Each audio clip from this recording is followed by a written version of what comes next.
Good evening, Shifty. Okay, so I'll be waiting for more people to join, and we'll be waiting for 5 to 10 minutes more.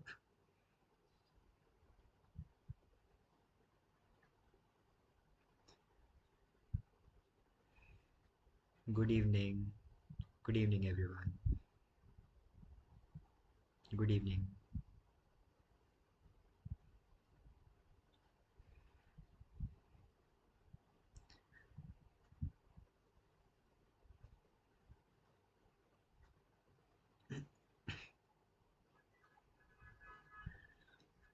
So, Shifty, the thing is that the deadline for submission would be uh, tomorrow's EOD, end of the day. So, I hope you can make a dashboard by then. Good evening, everyone.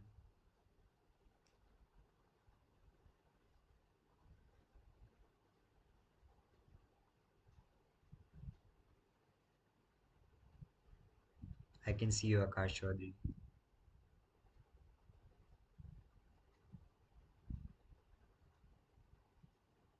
So, yesterday we talked about visualizations. On a scale of 1 to 10, how interesting did you find it? Were you able to visualize your own dashboards or did you try doing them?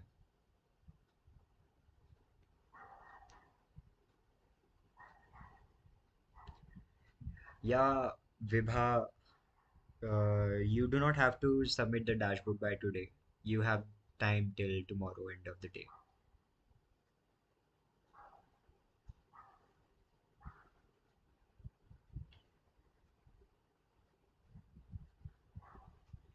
Shifty, so there has been a link shared in the community and it is about how to install and use Power BI on Mac. Please do check it out. I'm getting some tens and nines. That's nice.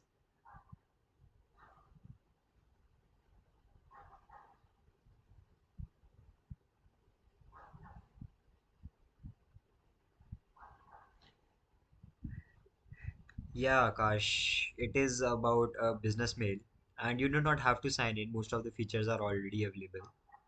So if you are currently in an institution, you can ask for a mail ID, or you can buy their plan, which I would not recommend really. So on which thing we have to make dashboard? Checkmate 1515. You can make the dashboard about anything. So okay, I'll be explaining how to make that dashboard in like 2 to 3 minutes. Let more people join.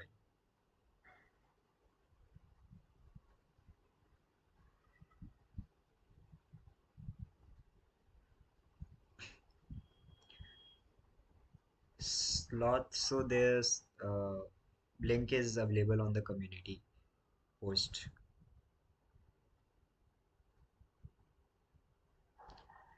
Vignesh, you will have to submit the dashboard by tomorrow. Good evening, Yashwant.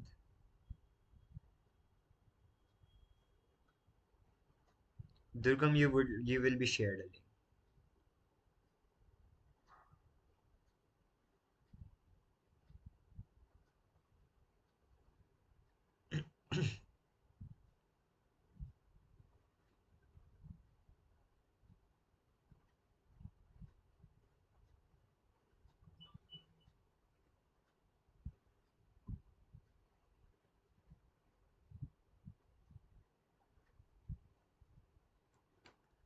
Uh, Checkmate, we will look into the issue and we will provide a link um, like by today and we will post it on the community. Hello Mayank, hello Mansi. Mahalakshmi, nothing has happened right now. I'll be explaining a few things in a minute. Yes, Anya, they have to submit the dashboard. Nidhi Bansal, we will get into that.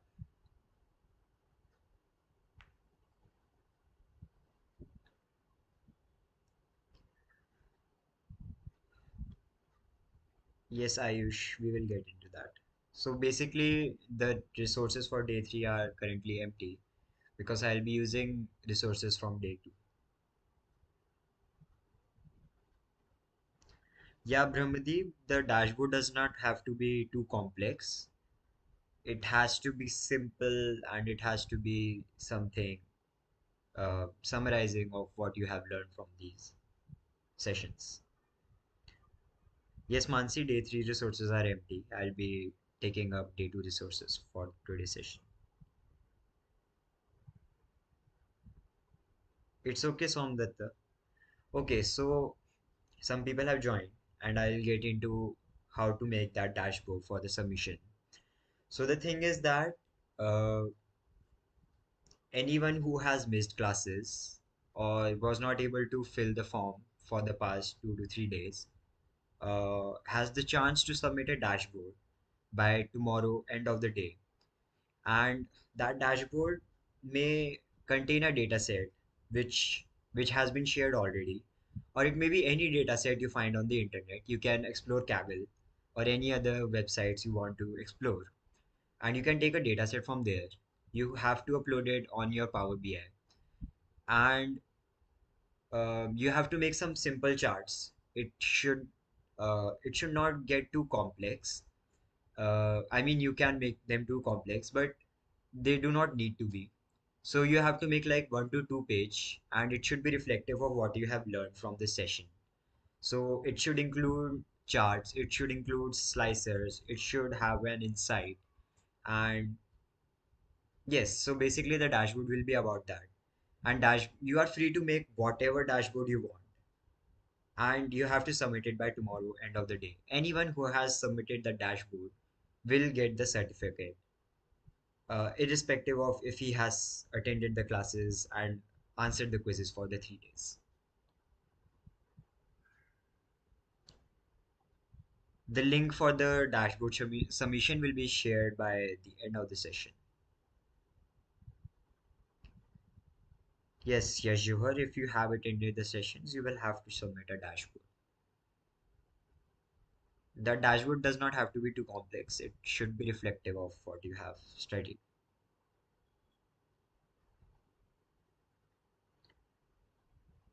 Savitri, you will have to submit the dashboard by tomorrow end of the day, and you'll get the link for submission by like end of the session.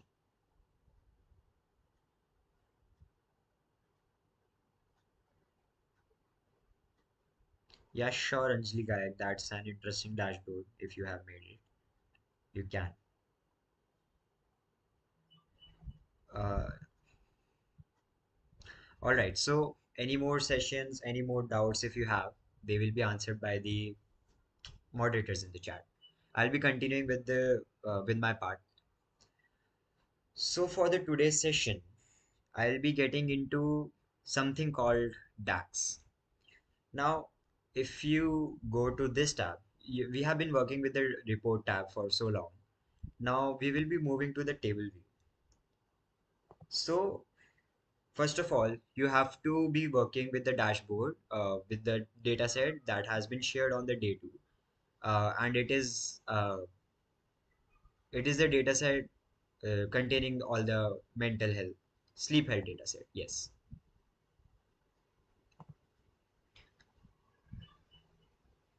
I'll be waiting for you to upload this data set. Yeah, so Harshita, the data set was already complete. Yeah, okay. Something I will get into right now. I was getting a lot of doubts from yesterday that the sleep health dataset we have got is incomplete. So that dataset is not incomplete. The columns you have seen here, like you see a lot of columns here, and there are a lot of columns extra. So in your dashboard, you would see a small set of columns, and here are a lot more columns and a lot more measures added. So to add those measures and to add those columns, we get into something called DAX. So the data set was not incomplete. It's just there were more columns and more values which were already calculated from the existing data set. So we got a lot of mails and a lot of doubts that the data set was incomplete, but it was not the case. It was just we have worked upon it more. Okay, so I'll get into how to get into DAX. So first of all, what is DAX? DAX is the basic language behind uh, basic language behind the calculations in Power BI. So the part I'm going to explain you right now might become a bit boring and it might get too technical. But if you bear with me and you understand DAX, you will be able to create one of the best measures or one of the uh, most creative things you could have thought of. So Power BI is very much incomplete without DAX. Okay, so first of all, DAX is data analysis expressions, full form, and it is all the calculations behind the it is called the calculations and formulas behind all the columns and all the extra measures or the tables we have to create using DAX. So the DAX helps you to create new measures, new columns, or new tables. Okay. So if any of you has worked with Python or or Excel, they would be a bit familiar with how to work with columns and arrays.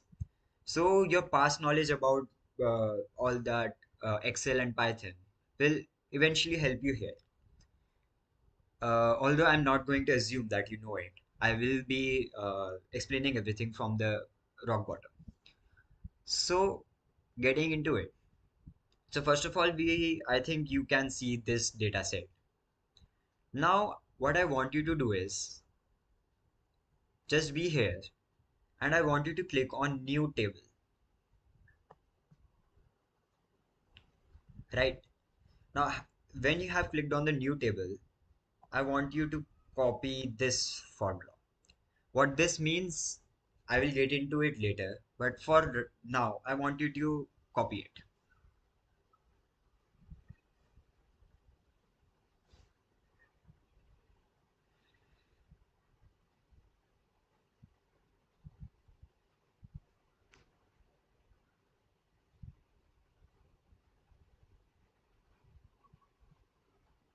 Yes, Kartashwin, you can make dashboard from any data you want. Can I get a yes for everyone who has copied this formula?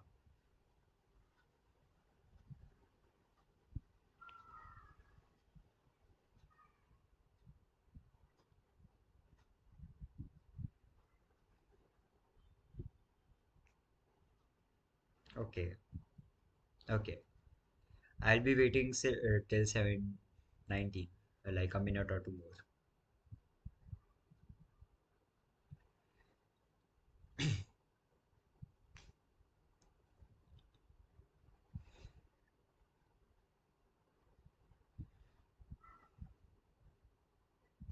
Yeah, so yes, Juhar, I want you to, uh, like you were on this screen, I believe, and I want you to click on new table and I want you to copy this formula for now.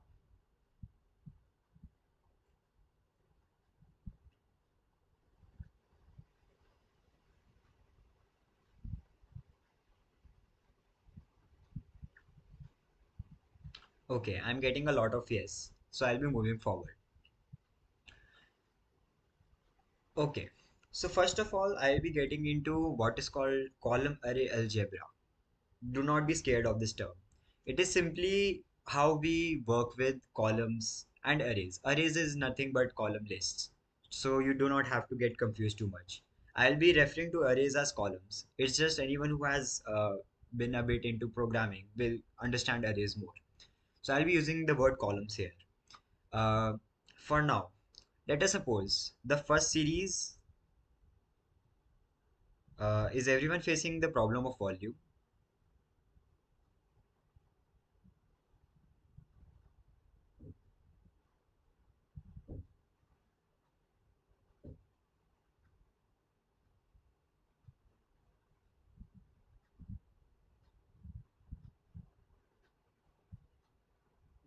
Okay, okay, okay. So I'll be continuing. Please, Yashwant, check out your internet issues. So let me continue. Okay, so first of all, we have a first series. You can see, I believe you could see the first two rows here and not see this one.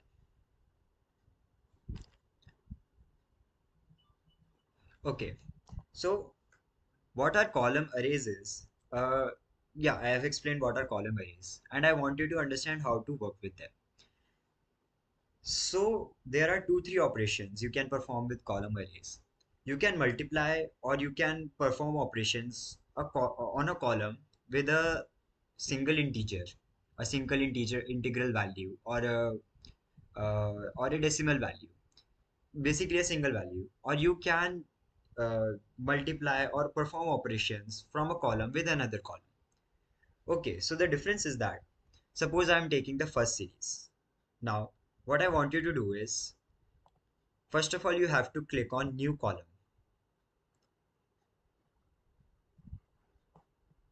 right? So when you have clicked on new column, uh, I want you to understand that suppose we have the first series. So I want that I want to double the first series. Like whatever values I'm getting, I want the double of all those values. So I'll write it as first series, and this is good for navigation. You have to move your arrows, and when you get to the point, you have to press tab. So I have new table first series and multiply it by 2.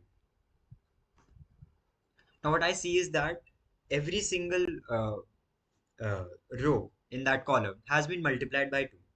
So if I have to perform an operation of a column with a singular value, that value will be added, or it will be multiplied, or the operation would be performed on every single row of that column.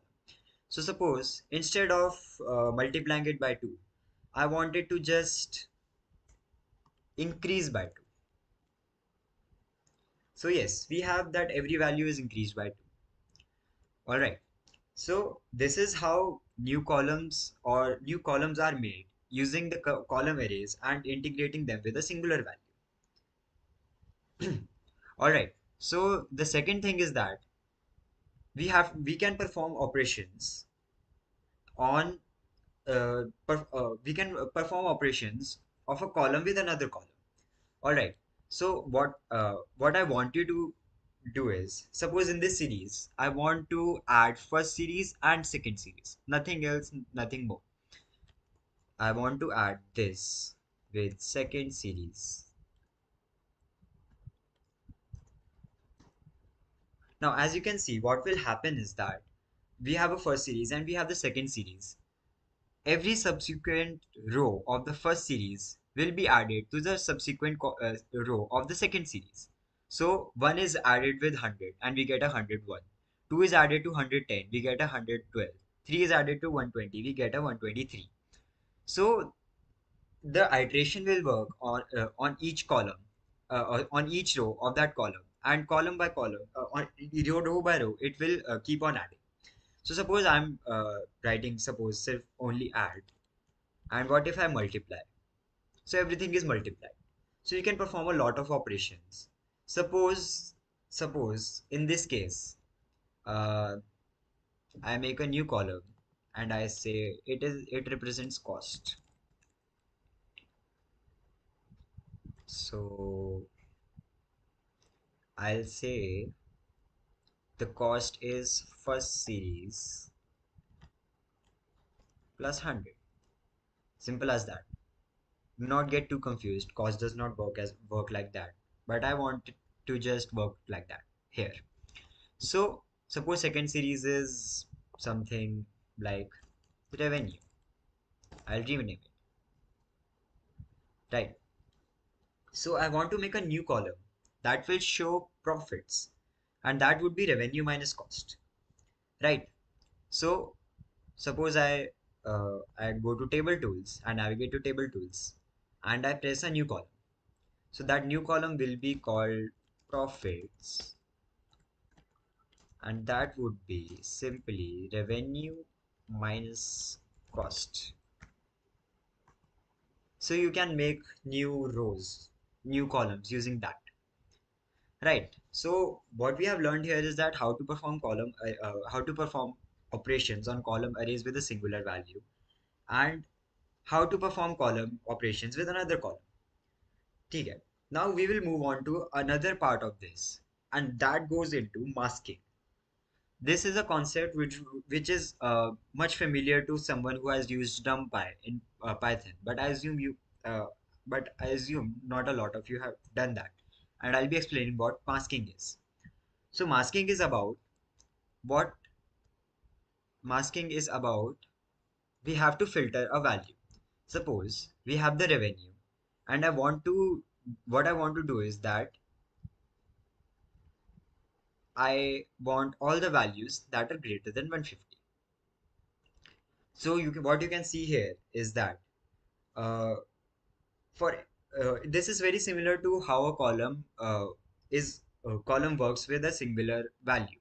So when it moves row by row, it sees that 100 is smaller than 150, so the condition is false. 110 is smaller than 150, condition is false. 130 is smaller than 150, condition is false. 150 is equal to 150, and again the condition is false. But for 160, 160 is greater than 150, and that condition becomes true. Alright, so why do we get into masking? What is the need for getting into masking? So suppose I want to create this true and false into 1 or 0. So what I did here is that I isolated that mask, new table revenue is greater than 150, and I just multiplied it by 1. So what happened here is that all the values I have it a 0 or I have a 1. Right. So I created a mask that is about, if that value is true, it will give a 1. If that value is false, that it will give a 0. So this works like a filter. So suppose I want filtered cost,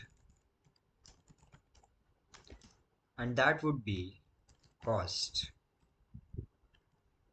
multiplied by profits, which is just the mask. So what you can see is here is that when we could see that if the revenue was greater than, let me rename it as mask here so that you do not get confused.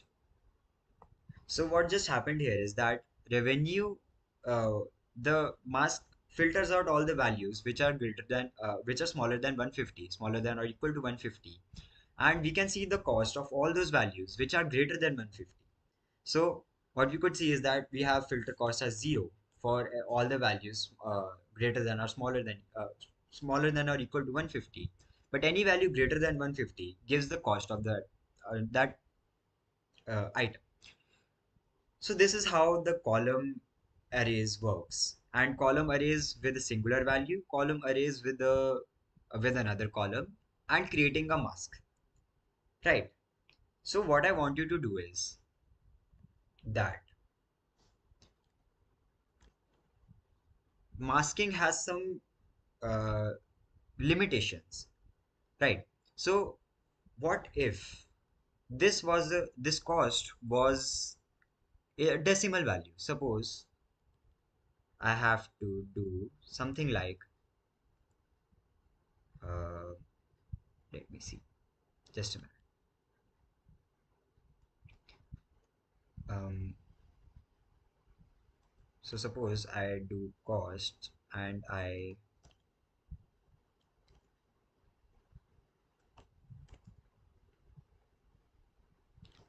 multiply it by 1.0. Yeah. So what you can see here is that all the cost values are suppose 1.1. Yeah. Uh,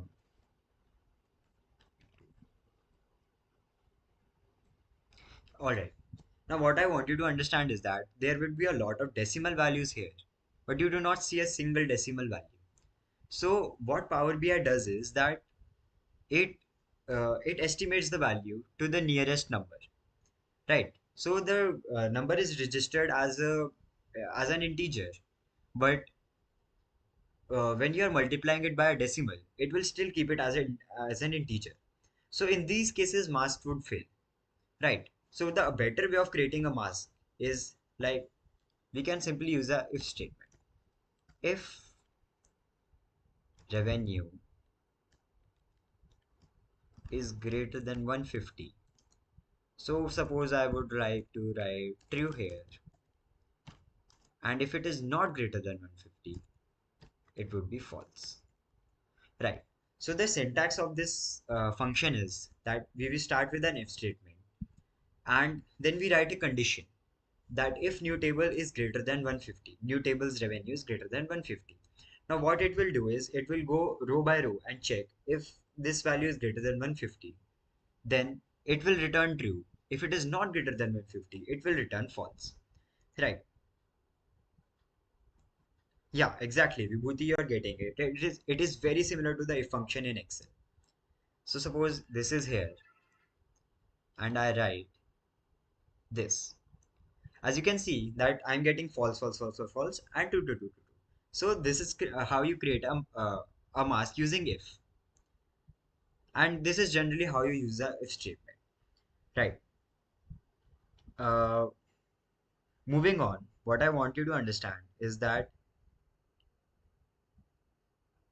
yeah, so this is how you make new columns and this is how you work with columns, right?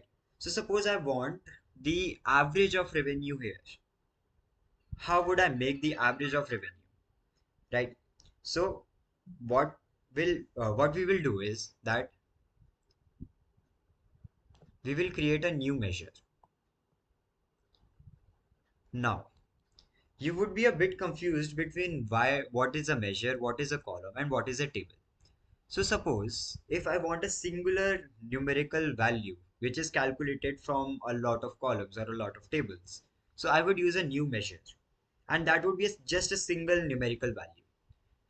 For a new what new column does is that if I have a table with a lot of columns and I want a subsequent column, so the new column will create a column uh, that would be following the pattern of the same table. So the new column would be added in the same table, and it would have some calculations from the table itself. Now a new table is creating entirely something new from the existing table. So the so this is the difference between new measure, new column, and a new table. So before you start any DAX calculation, you have to properly recognize if it is a measure, if it is a column, or it is a table. So keeping that differentiation should be very clear. So suppose if I want you to understand that if you had to make a singular average, so what would you use? You would go for a measure. So I suppose I do a new measure and I write let's say it is average revenue. Now average revenue would be about average, this is just the average function, and average function would be, I'll go for revenue. Now you're probably wondering where did that measure go? Measure is just disappeared. So I would say a limitation of DAX here is that you do not see measures unless you have put them somewhere. So what I want you to do is you will have to go to the report view, and on a different page I want you to add a card. Suppose uh, this is a card I've had it, and I want to see the value of what the average was. So this was the new table and this here was the average revenue, and I'll just place it here. So the average revenue came out to be 145. For you to see measures, you will have to place it somewhere, right? Unless you will not be able to understand the values of the measures in the DAX itself, in the table view itself, right? So this is how average revenue works. Also, there are a lot of different measures you can use. Suppose one of them is obviously just sum. So one was average. This is just sum of the values, and I'll suppose rename it as sum, right? So what you can see here is that you can see the sum of all the values. Moreover, there is also another function, that is count. I want to count the number of values, right? So suppose I have this and I'll write this. So I have just 10 values, right? Moreover, there is also something called count distinct. For that, I will move on to the bigger table. So just click on this table here, right?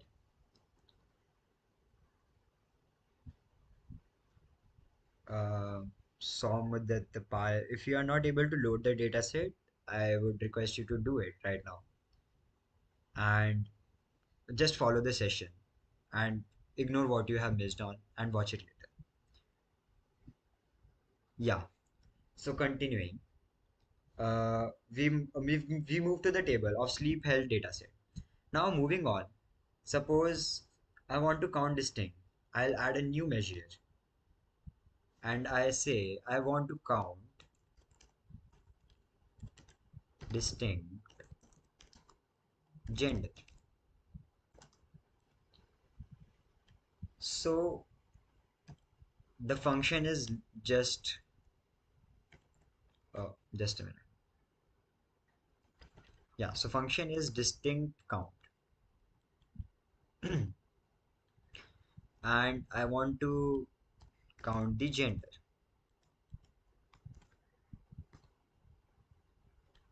So I have here and I'll place it here. So we have three types of gender, right? There's a bit of spelling error. Write it at this. All right.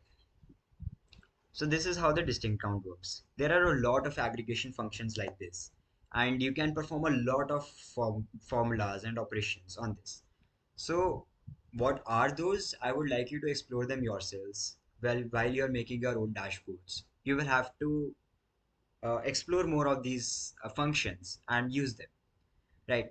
And where to explore them, that is the advent of AI, and you can see a lot of formulas and a lot of needs answered there, right?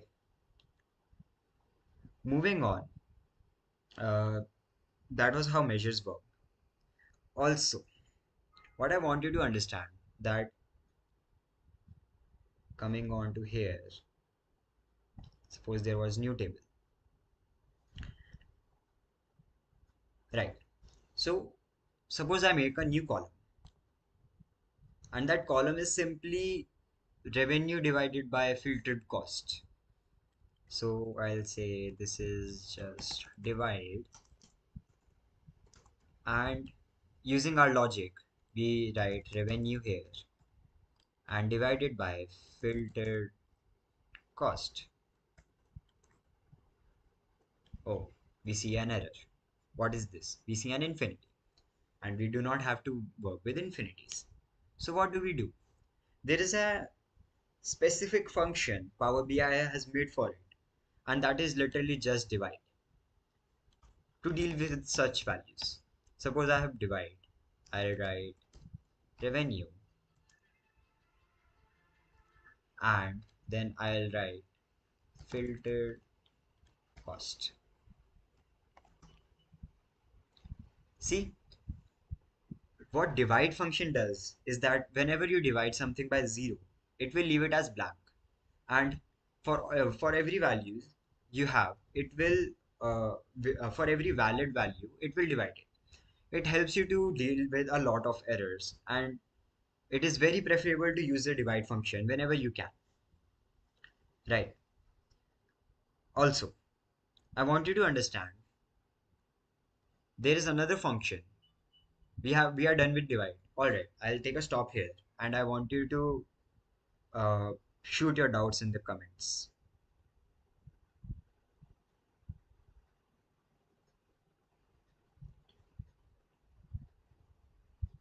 I'm using the equal to symbol, Devam.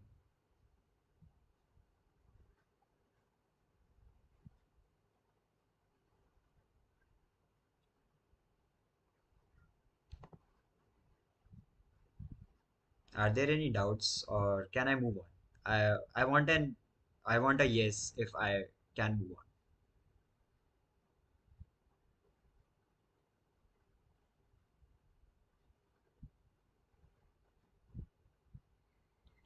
How to make those numbers shorter? That's a nice question. Um, just a minute.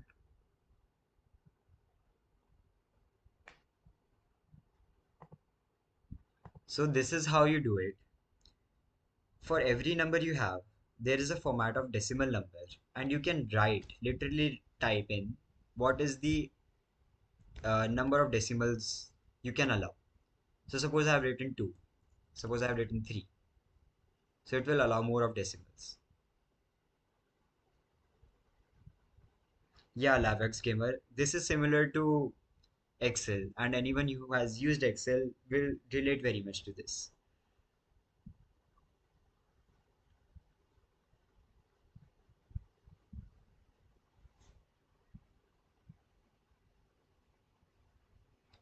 All right. Can I get a yes for moving on?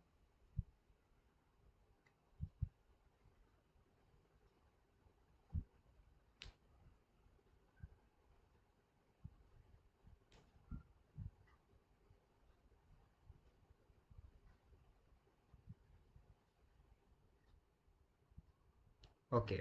That's very nice if you're following along with me. Moving on, I would like you to understand one other function, that is calculate. Now, what calculate function does is that it will give a specific value only if a specific condition is justified. So, suppose um, I want sum of all the revenues whose serial number. Suppose I'll rename first series as serial number here. Serial number, right? Um, yeah. So, okay, let it be divide and revenue by filtered cost. All right. So, what I want you to understand is that suppose I want to calculate the sum of revenue only if their serial number is greater than 5. So there are two ways of doing it. You can use the if function, which is the very common way, and Excel peeps would very much relate with that.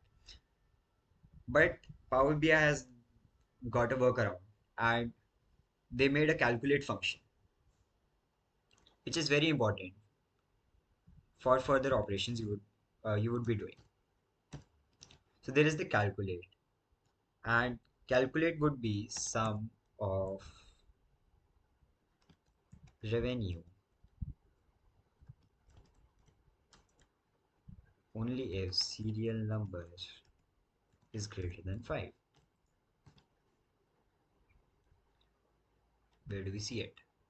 Oh wait, I did that in divide.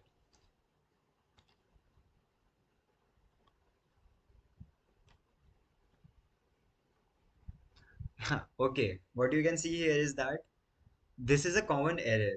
What I did here was that I had to make a measure, but what I did was I made a column. Now, what this function did was that it calculated the sum of the revenue for every column or for every row where the condition was fulfilled. Now, what you can see is that for revenue, we see that condition was not fulfilled and we got a blank value. And for every value where the serial number is greater than 5, we got a value. And since it had nothing to sum, nothing to sum really, so it just gave the value as it is: 150, 160, 170, 180, and 190. So this is a classic error and you have to avoid it. You will generally get into this error, and you have to understand like where the error is happening. So I'll move on and I'll be writing new measure. Right, so the new measure is sum of revenue, sum of condition sum of revenue, suppose. Condition sum of revenue. And it is calculate sum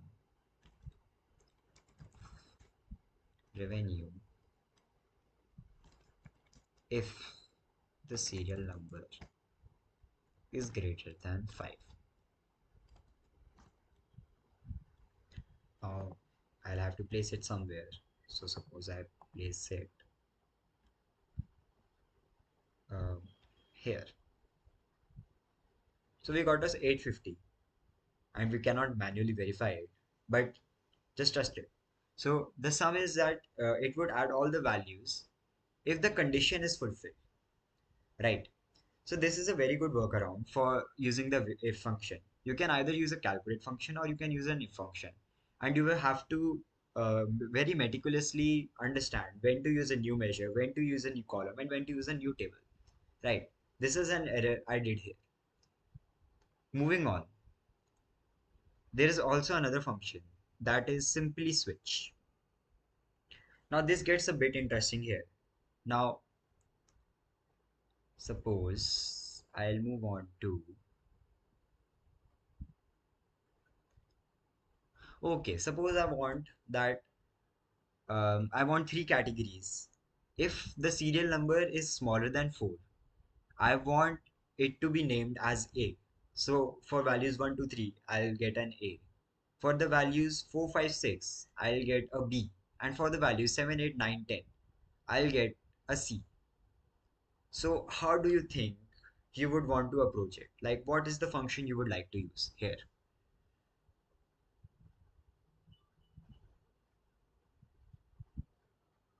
Yeah, LiveX Gamer, the sum amount is shown nowhere. You have to put it somewhere on a card to get the measure values. Measure values are shown not in the table view. You have to put it somewhere on a card or somewhere in tables so that you can understand what that value is doing.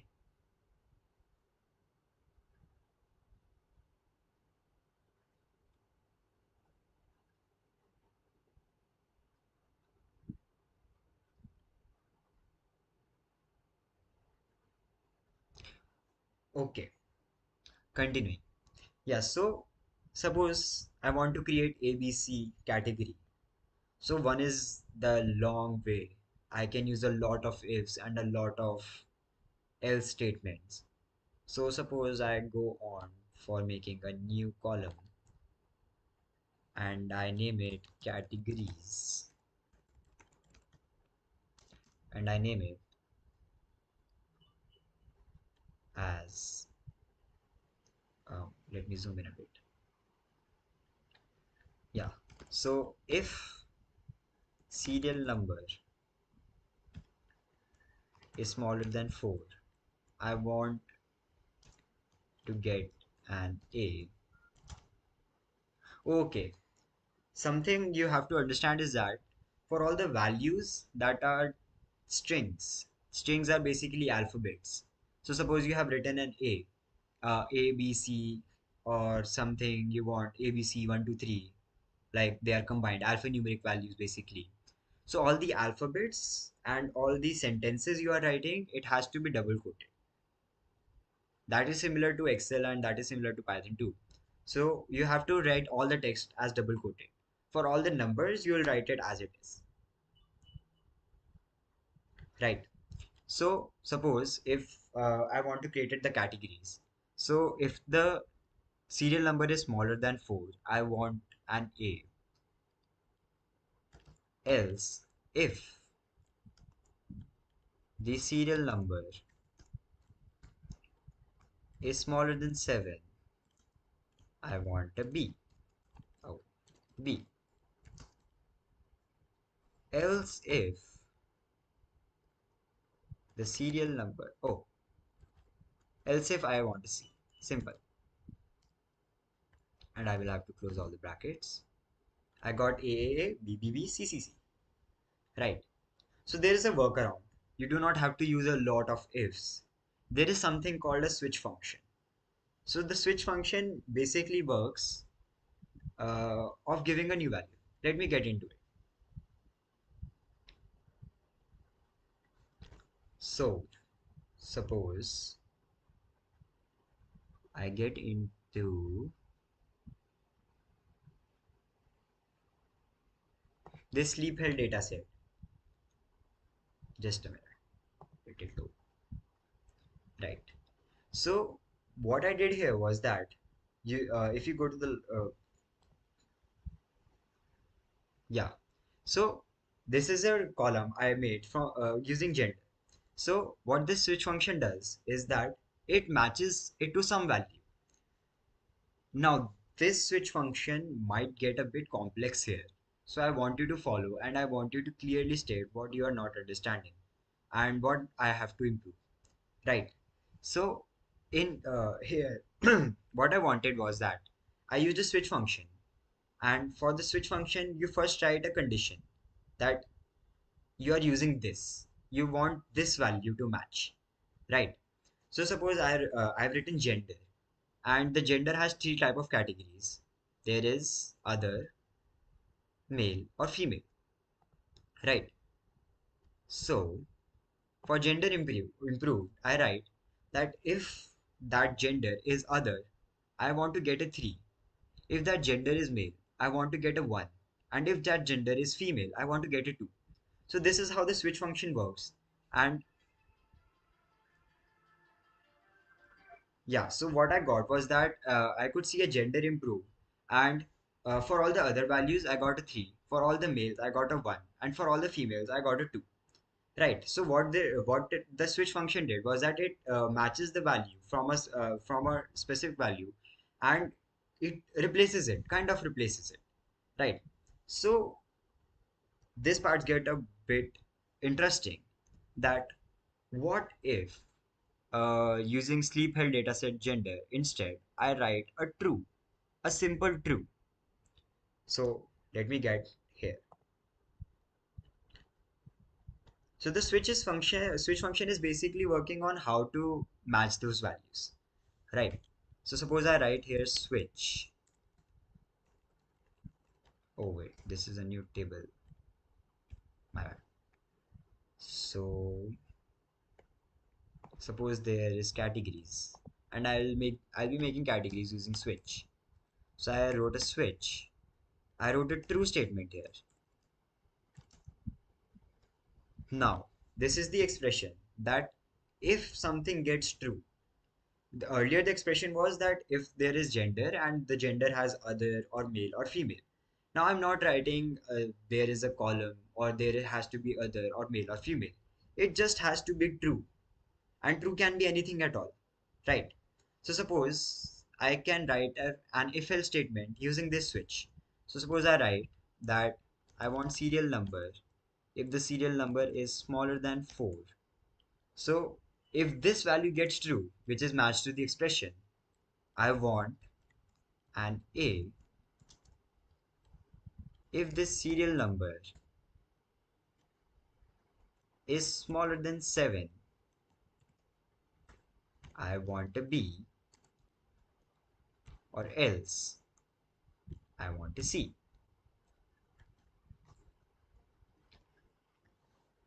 Now, I'll be getting a lot of doubts here.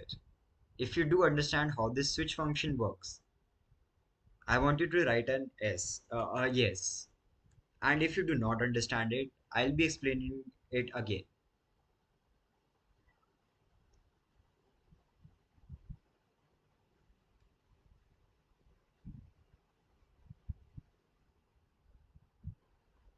Okay, nice shift here, Oda. You're getting it. I want you to experiment more with this switch function because it is really interesting what you can do with it.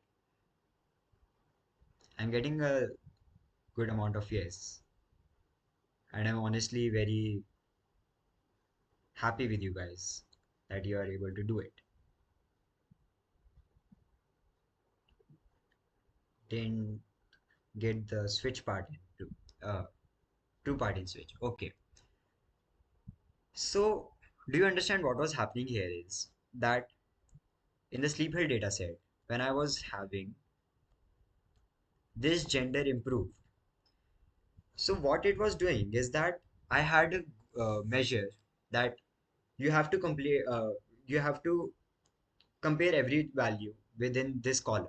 So suppose I have other, and it will check that if the value I have, so suppose the value I have is other, and if it is in that column, I want to get a 3. So what it did was that it matched the value to an expression. So if that other was in that expression, it gave a 3, right?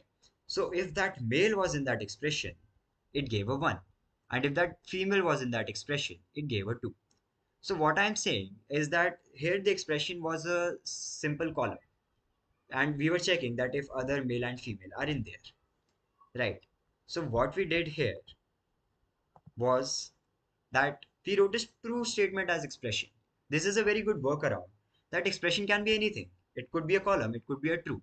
So that true statement is that if any condition gets true for everything we are writing, we will get a we get a result. So suppose we get a true, and in the first place we have serial number. If it is greater than if it is smaller than 4, we want an A. So suppose for the values 1, 2, 3, it went on like for the first row, it saw that 1 is smaller than 4, and I should write an A because that is true, because that is the expression. If I move to the next iteration, I get a 2, and 2 is smaller than 4, and that statement is again true, which was the original expression. So I wrote an A. And moving on, it saw that when it get to 6, it saw that it is not uh, like greater than it is greater than 4. So the first expression was false. It moved on, and it went to if that expression is smaller than 7. So it gave a B because that statement became true. So what it is doing is that for every second and third and all the fourth and fifth statements, it is what it is doing is that it will compare them, and if it will understand if it is equal to that expression, it will execute it. This is getting too technical, and if you are not able to understand it, you will have to revisit the video, or else if you do not understand it, it is not uh, too important, right? You can just memorize this expression, and you can write a lot of bins, you can create a lot of columns and categories using this, right? So I hope a lot of you got the switch function, and yeah, you did not have to go into too much of technicality, but I felt like you should know because you are a smart audience, right? So moving on, this is the final part of the DAX, and that is making new tables. So what I want you to do is that you could understand how to make new measures. New measures are basically aggregating all those. Aggregating is um, making the summary of all those columns you have. New column is for evaluating something new from all the already existing columns in that table. Now, what new table is about that? Suppose you want a summarized data or a filtered data out of it. So what I want here is that I want to write a new table. So there are a few ways of making new tables, and those functions are I'll be listing them here. So those functions are summarize, filter, or add columns, right? So first of all, I'll be writing a filter. Filter statement is very easy to understand. So suppose I want filtered female data, and that female data is about um, if sleep health. Oh, sorry. I have to write filter. Now the format is you have to write a table, the name of the table, and then you have to write the filter expression. So what is the table I'm going to perform the operation on? That is sleep duration. What? No, wait. I'll be performing this on sleep health dataset, right? And I want gender to be equal. gender, sleep health data set gender to be equal to female,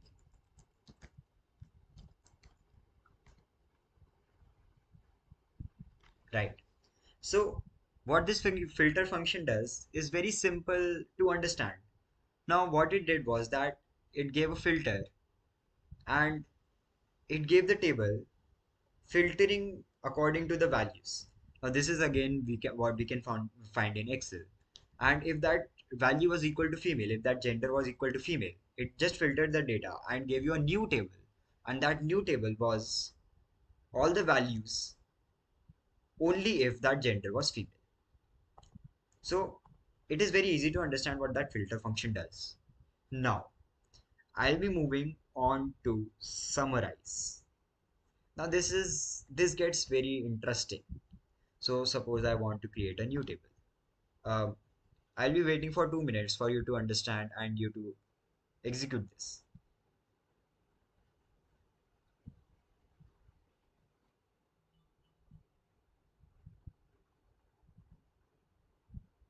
Are you people able to follow with me? Am I going too fast? Or should I explain something again?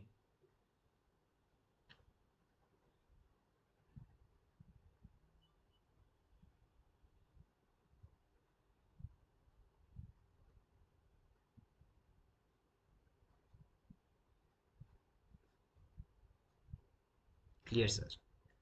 That's very nice if you people are able to follow with me. Okay, I'll be moving on. So the next thing we are going to do is summarize.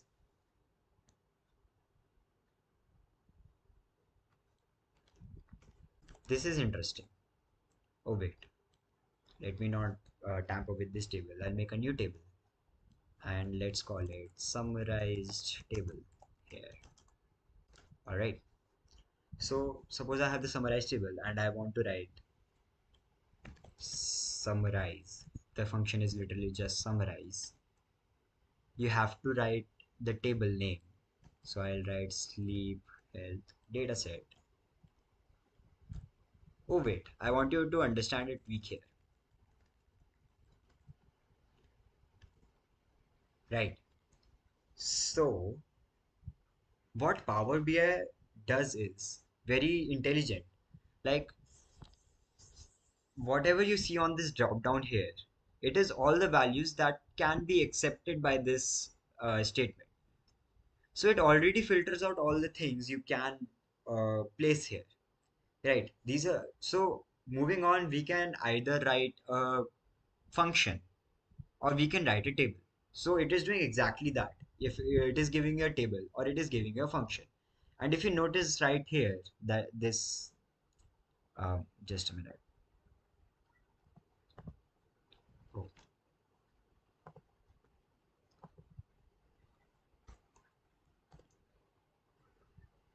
um, just a minute.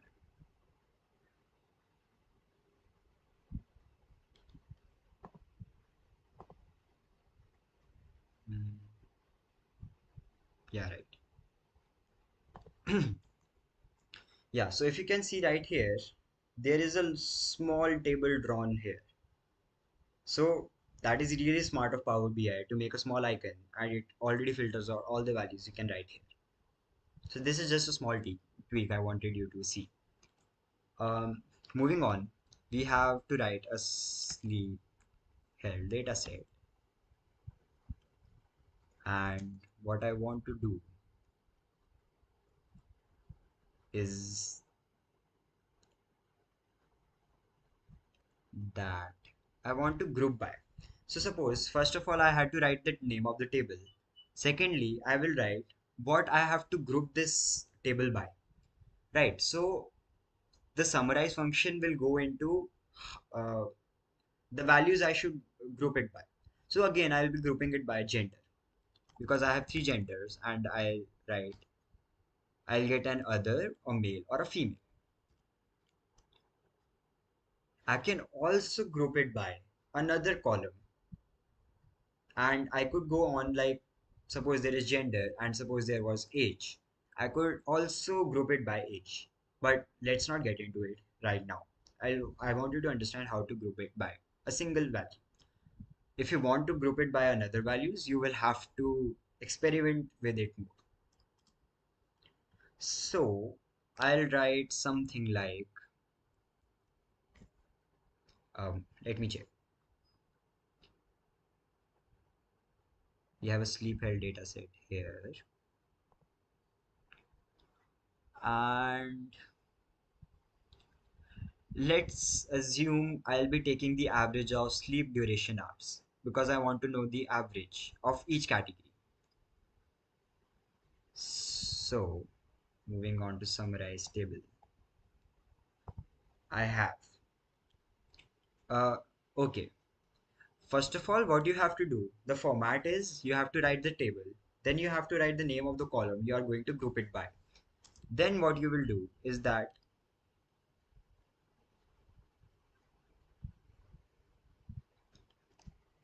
yeah, so sorry.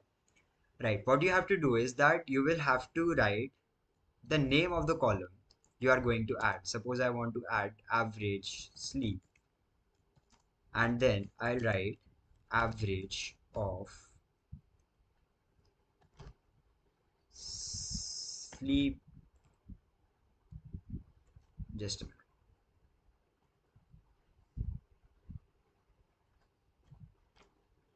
Um, right.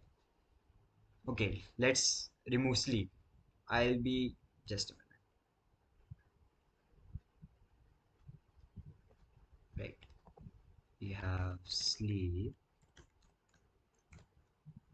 duration hours. All right. And I'll close it. Now, what this did was that it took some values. It grouped the values by a male, female, or others, and it created and it gave me the average value for the sleep. Right. So this is how the average works. And you can also write sum. Suppose I want sum, and I'll write sum of, suppose, steps that take. Sum steps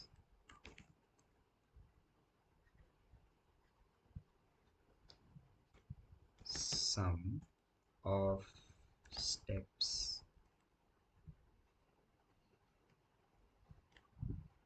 that day.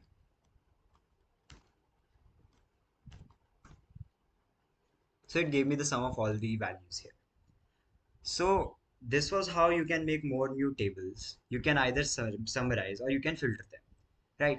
So moving on, what we have covered is that how to make new columns, how to perform operations, a column with another value, a column with another column, how to mask them, how to create new mask using if function, how to use the switch function, how to aggregate those values and create new measures, and how to look at those measures, how to create a new measure using a specific filter, and how to create new tables. And for the new tables, what we have covered is that how to filter a table and how to summarize it. Now I want you to understand how this dash function works. And there are a lot of thousands of more functions that are in Power BI. And it is not humanly possible for everyone to know all those functions. What I want you all to understand is that the concept of getting to a number is more important than getting into into the technicalities of it. So suppose you want to get a new number and you do not know what function I have to use, or what is the way to get there. So I want you all to use just AI, right? AI will get you there. AI will give you new functions. AI will improve your learning. And if and I want you all not to be dumb about it. That what is this? And I just don't understand whatever AI is giving. I want you all to understand that what AI is giving and how you can improve that into your learning. So use that AI to your advantage. Make more columns, make more functions, get more functions to understand, and make good measures. So that was all about the DAX. Now I'll be forwarding it over to Srisha.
Um, Hi guys, so I'm Srisham and I'm going to be taking over from now. Please let me know if my voice is audible or not.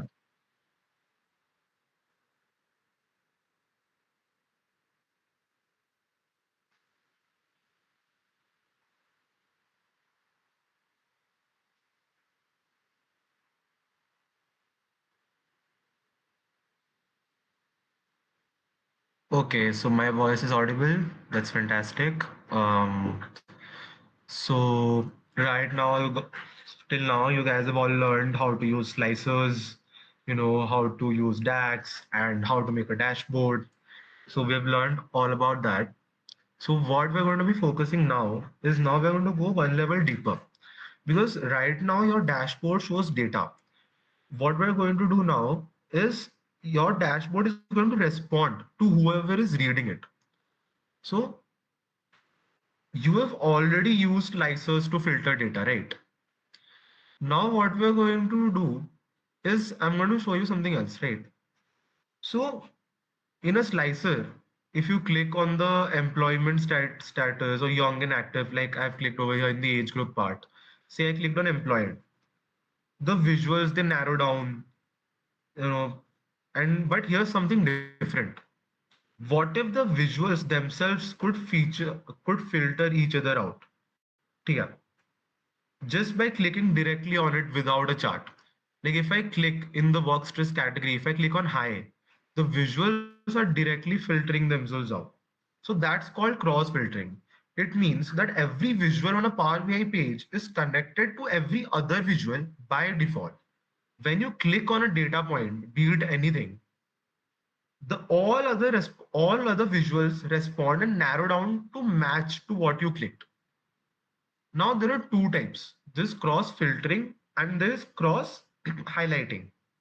So imagine cross filtering is like you're with a group of friends and you say, whoever likes cricket, please raise your hand. So the people who raise their hand are a filtered result and everyone else will leave the room, right? But what happens in cross highlighting is that the people who have raised their hand who like cricket are there, but they just the other people who have not raised their hand, they don't leave the room, but they go a step backward. Now, what happens is cross filtering removes the non-relevant data, but cross highlighting keeps it, but dims it. So neither is better. It just depends on what your viewer needs. Now let us look at the donut chart over here, which is users by work stress category. What we're going to do now is I'm going to click on the high segment, right? So now you can see that the bar charts over here have been cross highlighted to display the highest segment statistics. The Sankey chart has changed. The gauges over all have responded to this one visual when I clicked on high. I did not touch a single slicer. I just clicked on one segment on one chart. Now that is cross filtering. Now let me show you how to control this. Because right now Power BI is making the decision for you. It's deciding which visual filter and which ones highlight. You can override that. So for that, you have to go to the Format tab, which is in the top ribbon, and there you have to click on Edit Interactions. Now I've selected the donut chart and I'm clicking on Edit Interactions.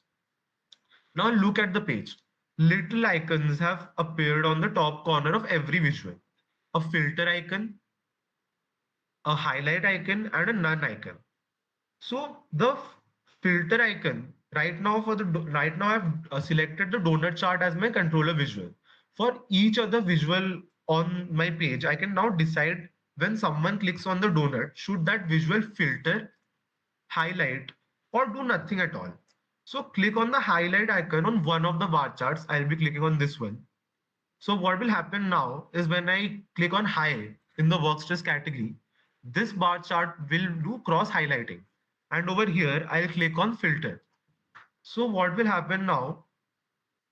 So what will happen now is that when I click on high in this donut chart, this bar chart will do the filtering thing. And over here in all the gauges, I'll click on none. So what happens here is that none of these gauges will react to what happens in our bar chart, right? So I have gone to edit interactions. Donut chart is my controller visual, and I'm selecting what will happen to all the charts when I click on one of the categories of the donut chart. We have selected highlight for this one, filter for this one, and none for these three gauges.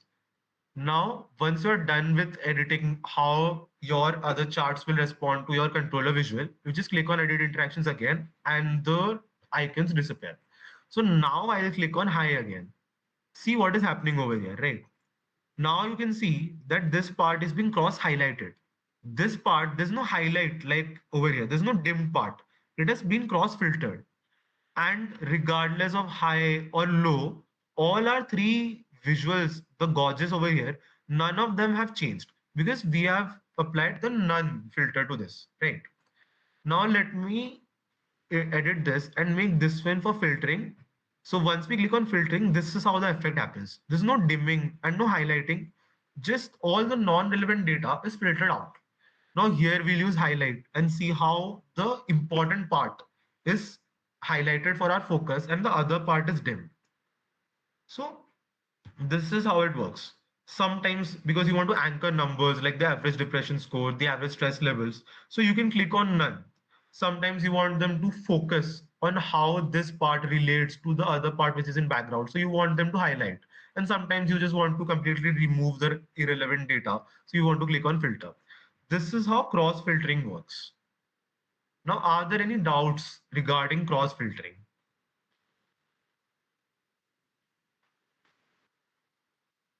Okay, it looks like it's clear. So, if you're doing side by side, does not matter if you're using a different dashboard or if you just have a few charts with you, you can try cross filtering yourself. Just click on any category, any visual, see if it works. Go to the format tab, go to edit interactions, and try to just fiddle around with it for a while. See if you can do cross filtering, right? So I guess there are no doubts and cross filtering is clear. It's pretty simple. There's nothing to, put too much brain into. Very intuitive thing. Now we'll move to something more fun. What we'll move to now is conditional DAX formatting. So conditional formatting with DAX. So just now Ish has taught you basic DAX like average, sum, measures and all. So now we are going to use DAX to make visuals change color automatically based on the data. So this is called conditional formatting. Right. You have seen this in Excel. If you have used Excel before, you must have seen this in Excel. So how many of you are familiar with Excel? Like if you're familiar with Excel and in Excel you've used conditional formatting, where if you select a particular value and you select that if the value is above a particular number, then it's red. If it's below a particular number, it's green. So look in, so this is a very similar thing, but this will happen in Power BI this time. So for that, we will use, DAX to do conditional formatting in Power BI. So how will we do that? Now I want to conditionally format the loneliness score thing. I want my gauge to reflect. If the score is high, it should be of a certain color. If the score is low, it should be of a certain color. I want my gauge to reflect that color depending on the score. So first of all, what I'll do for that is we're going to need two measures for that. So let's create them, right? So we'll click on new measure. One measure we'll create now is going to be the average loneliness score. So I want to create a measure called average loneliness score, which is what is being displayed over in the gauge. And we're going to use, how are we going to create this measure? We're going to take average of the loneliness score. So the loneliness score should be here. I think yes. This is the loneliness score and we're going to take its average and we're going to create a new measure. Just put the bracket and I think the measure is ready. So now we've created a new measure, which is the average loneliness score, right? Okay, let's not name it measure. We'll name it the average loneliness score, right? So now we have the average loneliness score. Now we'll create another measure. Now this is the important measure, right? This is the loneliness. We'll name it loneliness risk color. So this measure will tell our Power BI what color you will display when the score is a certain number. So how do we do it? So for that, we will use the switch function. So let me explain what switch true is doing because this is new. So switch is like a smarter version of if. Instead of nesting if inside if, which gets messy, switch lets you list all your conditions cleanly. True means go through each condition. So switch we have used over here. Then we're going to do take a comma and just use true. Okay. So what does true mean?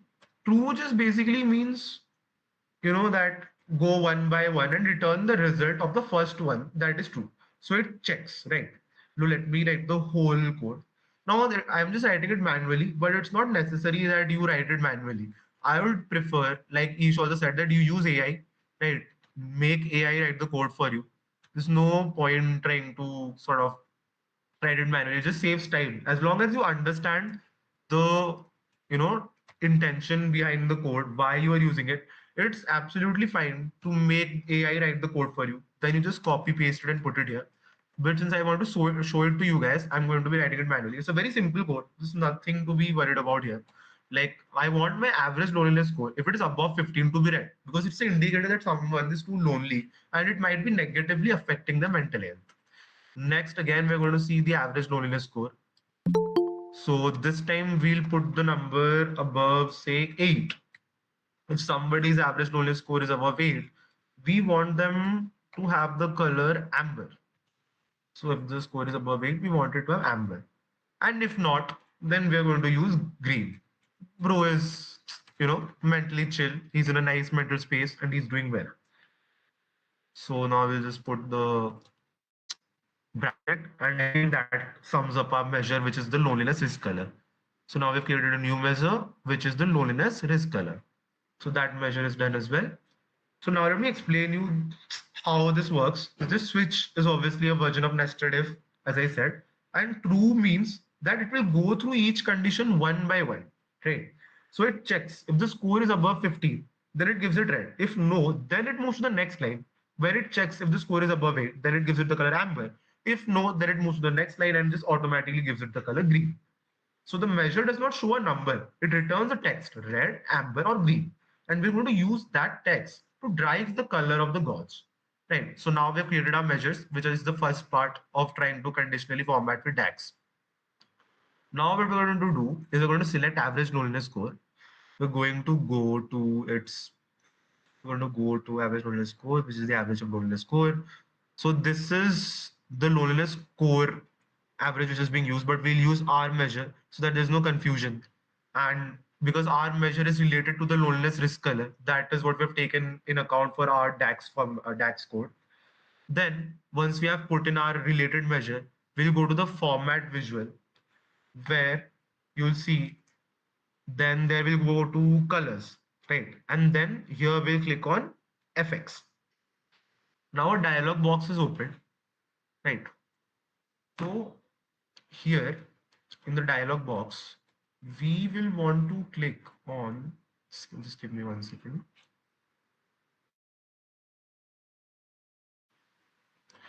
Okay, so dialog box is open. There are a lot of rules. Now what you could have done is manually you could have input all of the rules. If it is above 15, we would just use red. If it is above 8, we would have used amber and all that. But for large data sets or where there are a lot of colors you want to input it, it's just not, or it's just more feasible and more efficient to do it using the DAX formatting, just writing a code, use AI to write a code and just put it over here. So now we clicked on colors, we clicked on the small FX button. Now over here, we are going to use field value. So field value, what field should we base this on? Important question. This is here where we'll choose the average loneliness score, because that is the field we're going to base this on, right? So once we've selected that, we will be clicking on, okay, let's go to data.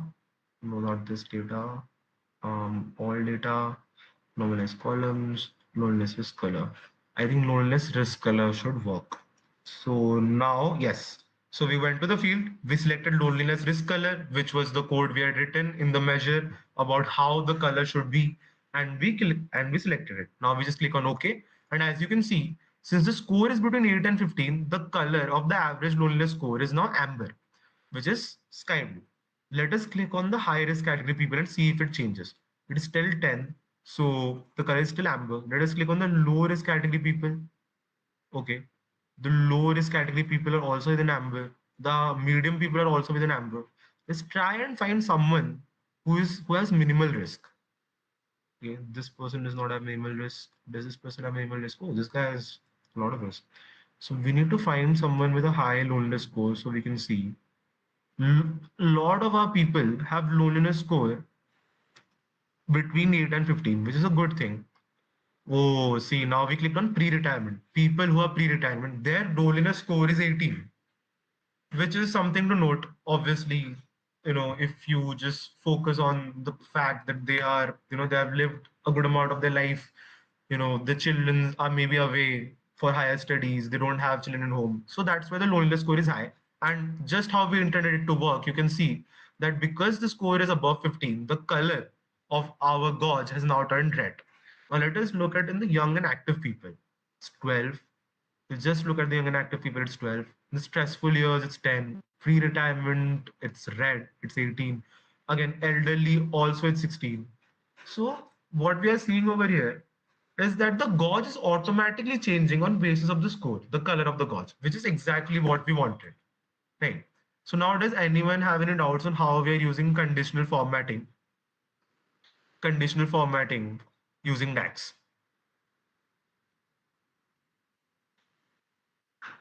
Does anyone have any doubts on this part of how we're using conditional formatting using DAX?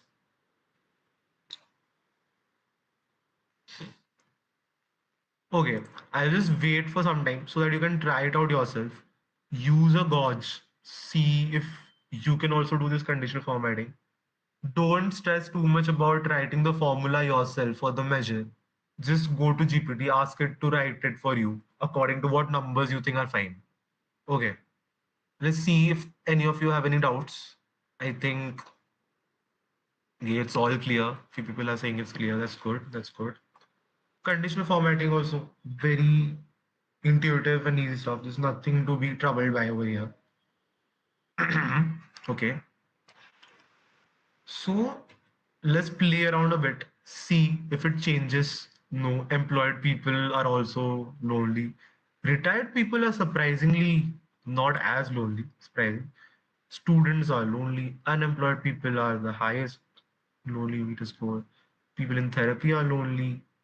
Everybody is lonely. Interesting. Okay. Anyways, now I think since none of you have any doubts, and I think now we can move on to the next part, which is synced slicers. Now you build slicers on day two, right? But now we're going to move on to synced slicers. How is synced slicers different? So, see, it's very simple. A slicer sits on a page. Okay, like now you saw me clicking on all these, seeing elderly, stressful years, young and active. But these changes, they only apply to this single page. The dashboard has four content pages: overview, lifestyle, in-depth analysis, and recommendation. Imagine that you select employed, right, on the overview page. So they have narrowed everything down to employed users. Now they navigate to the lifestyle and mental health page. What happens to that filter? The filter does not carry forward anymore. So this is what synced slicers solve. You tell Power BI that this slicer needs to stay active across these specific pages. The selection will then travel with the user as they navigate. So they set it once and it applies everywhere you want it to apply it. Now there's also an important distinction. A slicer can be synced to a page without being visible to that page as well, meaning that the filter is active and affecting the data, but the user does not see the slicer control itself. It is useful for pages where you want a clean layout but still want the filter running in the background. Now let us try this.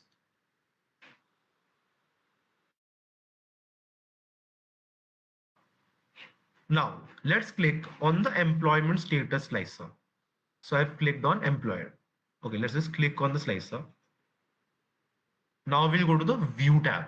In view tab, you will find sync slicers over here. Here. So when you click on sync slicers, a panel opens up on the right. You'll see a list of all your report pages, and there are two columns, two checkboxes next to each page. The first column over here is the eye icon, which means visible.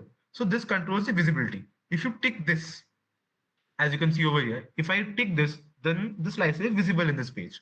But if I untick this, then the slicer will not appear on the page.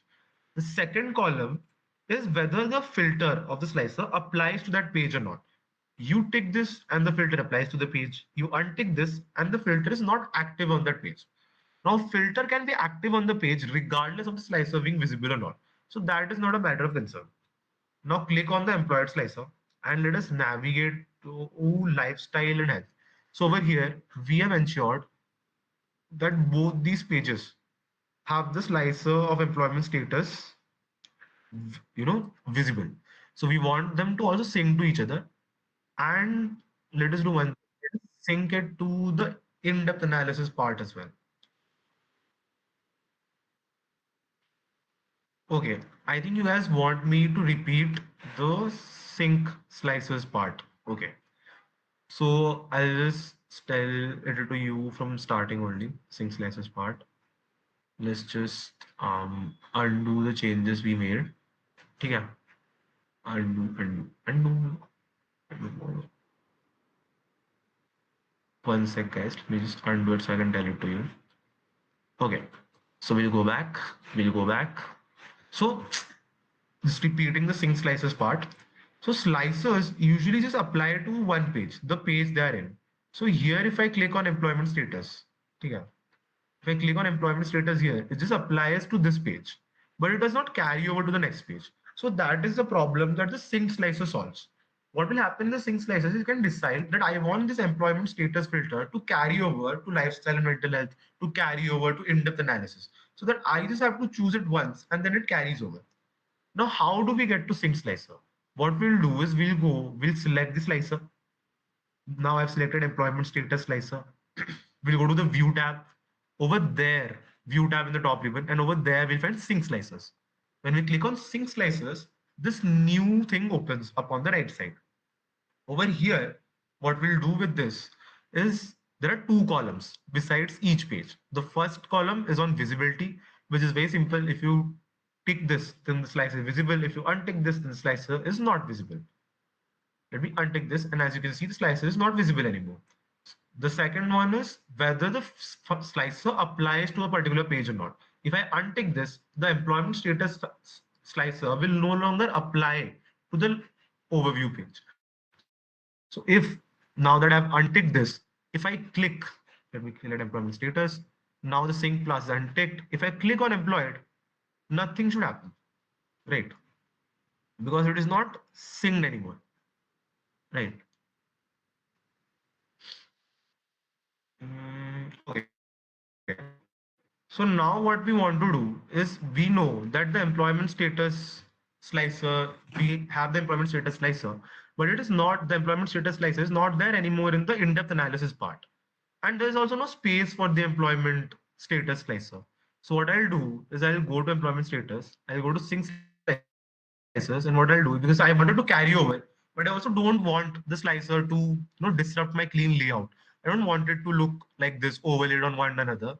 I'll just click on sync slicers, and what I'll do then is untick the visibility part.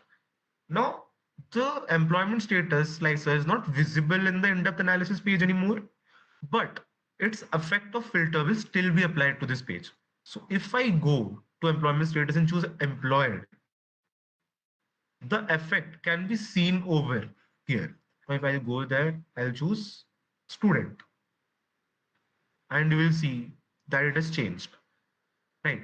So this is how we use sync slicers to ensure that if we want a particular filter to go across pages, then we use sync slicers. If we don't want the slicer to be visible in certain pages, but its effect to apply, that is how we can use sync slicers, right? Now, are there any doubts again regarding sync slicers? Let's wait and see if you guys have any doubts regarding sync slicers.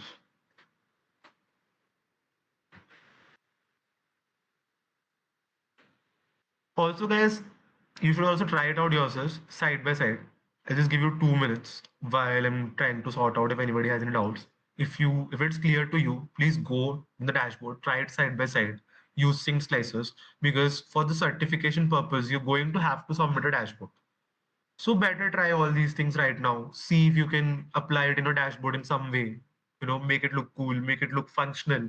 Maybe it will serve an important purpose in your dashboard. So try it out.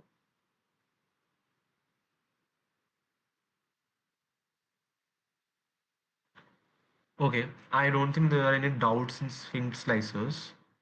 That is cool. So everyone just tell me if sync slices are clear. I just see a few people. Okay, sync slices are clear. There are no doubts. Nice, nice. Great. So sync slices are clear. Now, let us move on to drill through. Okay. So what is drill through? Interesting, right? Let me just close this, and this is also closed, right? So everything we have covered so far, cross filtering, conditional formatting, sync slices, all of it happens within pages or across pages through filters. Drill through is different. It's about navigation, but with context. Here's what drill through means. Like you're on a summary page looking at a high level picture. You see something specific that you want to investigate, a particular risk category, a particular group. Instead of building a new report or manually setting filters on detailed page, you right click the data point and say, take me deeper into this. Power BI opens a dedicated detail page that is already filtered to exactly what you right click. The context travels automatically. So you don't set a filter, you just click. So think of it like a Wikipedia article. You're reading about mental health, you see a specific term, high risk category, you click it and it takes you to a whole page dedicated to just that term. That is drill through. So you went from summary to detail in just one click, and the detail page already knows what you're looking for. So it has already applied that filter that it needs to apply, and you don't manually have to apply the filter. Now, the important thing to understand is drill through is not the same as cross filtering. Cross filtering happens on the same page. Drill through takes you to a completely different page, and it's not the same as bookmarks either.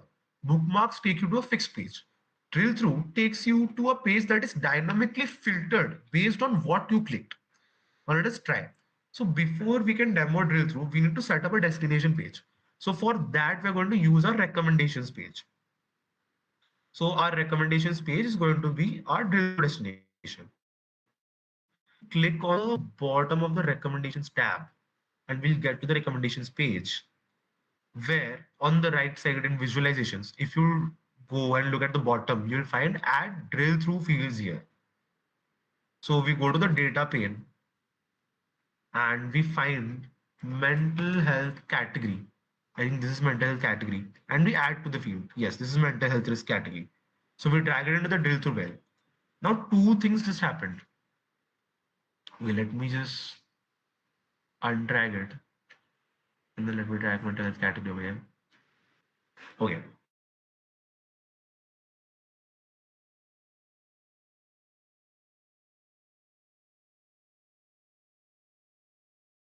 So what happens now is we have 1, 2, 3, 4, 5, 6, 7, 8, 9. Okay, we'll select 1, 2, 3. Every number is visible. Okay. Now we'll take the mental health category thing and we'll add it over here. Now our drill through page has mental health category, mental health risk category there. Now how do we use it? So we go back to the overview page. Over here, there is the mental health risk category. What we'll do now is because all these show the mental health risk category, what we'll do over here is that let me just right click on the high risk section. Over here, you can find the option for drill through and it will take me to the recommendations page. So what it's telling me from a bird's eye perspective, I look at high risk category. I see something is interesting. So what I decide to do next is I want to drill through this thing. I want to see what is happening in high risk category in detail. So all those details are provided for me in the recommendations page. And when I click here, recommendations page is already filter out the information only on the basis of high risk category. So remember before this happened drill through, you could see all the numbers in the recommendations page, 1, 2, 3, 4, 7, 8, 9, whatever till number it is there. Now we'll click on it and we'll reach here. Now we are in the recommendation page after following drill through. And here you see there's no longer 1, 2, 3, 4, 5, 6, 7, 8, 9. Why? Because they have been filtered out because they were not a part of high risk category. They were a part of other risk categories. As you will see, every user here should come into the high risk, comes under the high risk category section. Right. And this is our detail page. We wanted the detail of all the people on high risk category and see what recommendations they will give us, what recommendations can we give to them, what questions we want to ask about their data and all. So this is how you use drill through, right? Also, let's just go back and try again once more. We'll just click it down. So now that drill through is, out of here, you can see that all our numbers are back, right? So we'll put drill through back again here.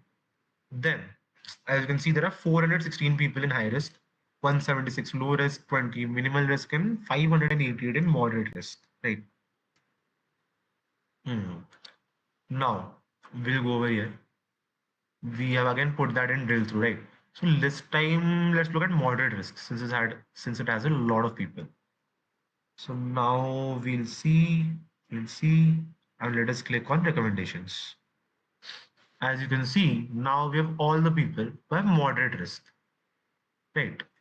261 people. Okay, uh, interesting. So now we have all the people who have moderate risk. So does anyone have any doubt on how drill through works?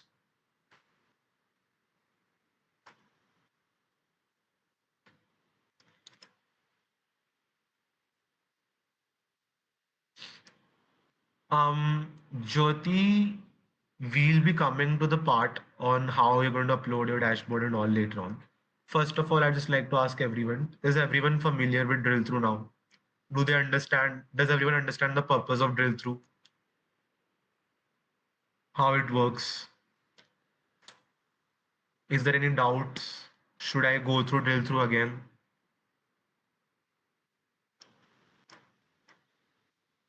Okay, so if everyone understands how drill through is working, I'd like for one of you or all of you to just tell me what is the main purpose of drill through.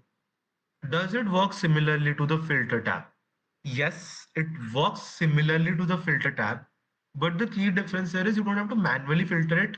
It automatically takes you to the page you have selected where all the details are there, and it works similarly and filters the particular thing you selected. Like I had already selected high risk category.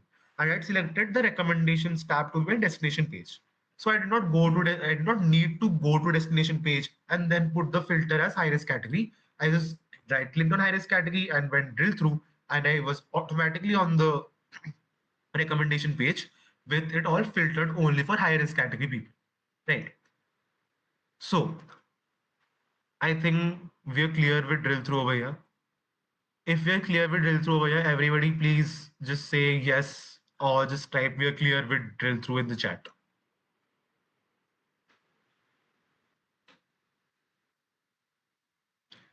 Are we clear with drill through, guys?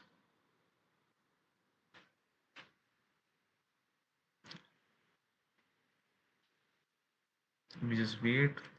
Meanwhile, I'm waiting for people. I would just urge everyone who's simultaneously trying it side by side to try it out, because this will help you. If you do it yourself, you'll be able to get into more depth, try out new things, and understand more. Maybe even better than what I have understood.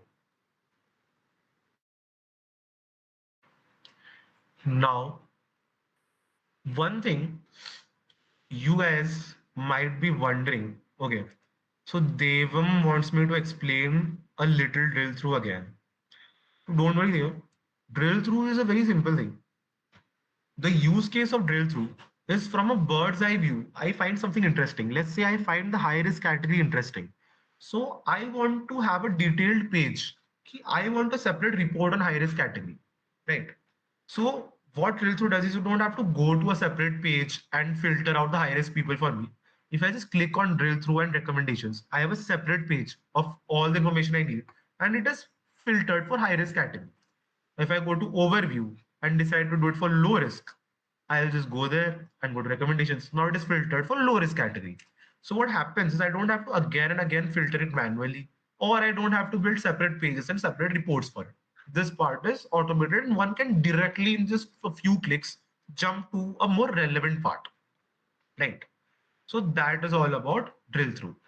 Now, since the 2 days, you guys have been doing a lots of types of charts. You guys did bar charts, you guys did, gauges, donut charts. But what is this chart? Do you guys have this chart in your Power BI?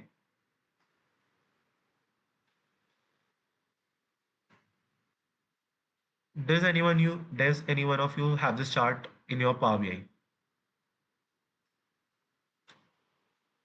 This chart, or let's say this one.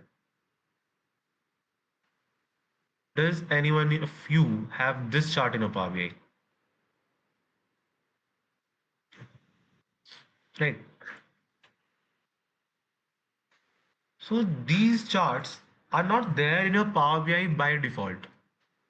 These charts have been imported from the Microsoft Store.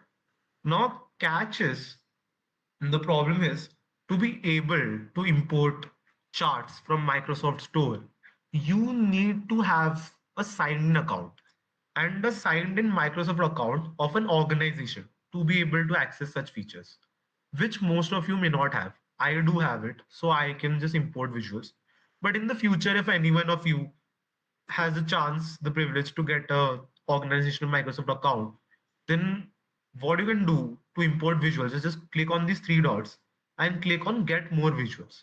So once you click on get more visuals, let me just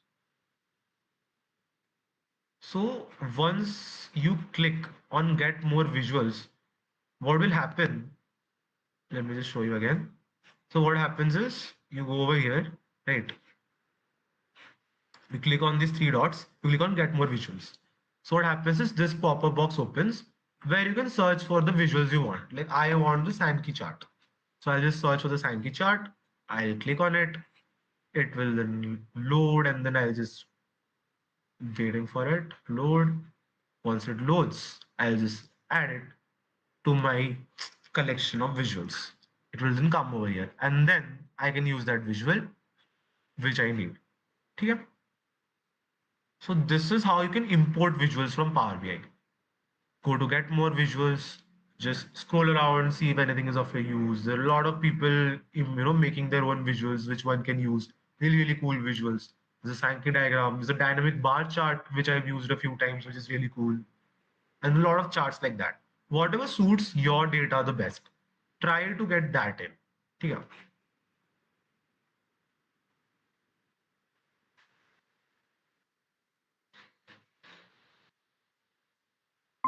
Okay. So now does anyone have any doubts on how can we import visuals from Power BI?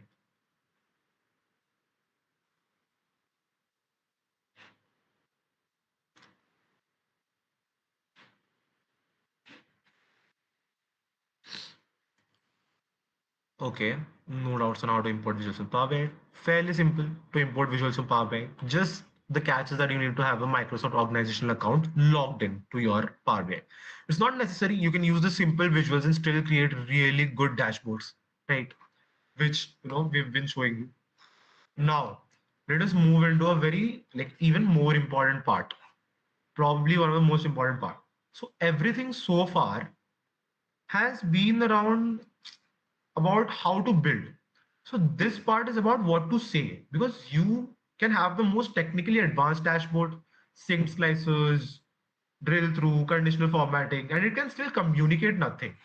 See, data and insight are not the same thing. Data is what happened. Insight is what it means. Your job as the report builder is to close that gap before the viewer has to. Look at the overviews page. ठीक all sitting around 10 out of 20. A Sankey bar chart, a donut, lots of data. But what's the story? What should someone walk away thinking? That gap between data and insight is what we're talking about. Okay, so I'll just tell you. So every good dashboard answers three questions. What happened? Why it happened? And so what? Most dashboards answer the first one. What happened? Good dashboards will answer all three. Okay, let's see how this dashboard does it. So what happened? This is the overview page. Over here, you can see the depression score is 10.67, the stress is 10, the anxiety is 10.47, loneliness is 9.92, all hovering around the midpoint out of 20.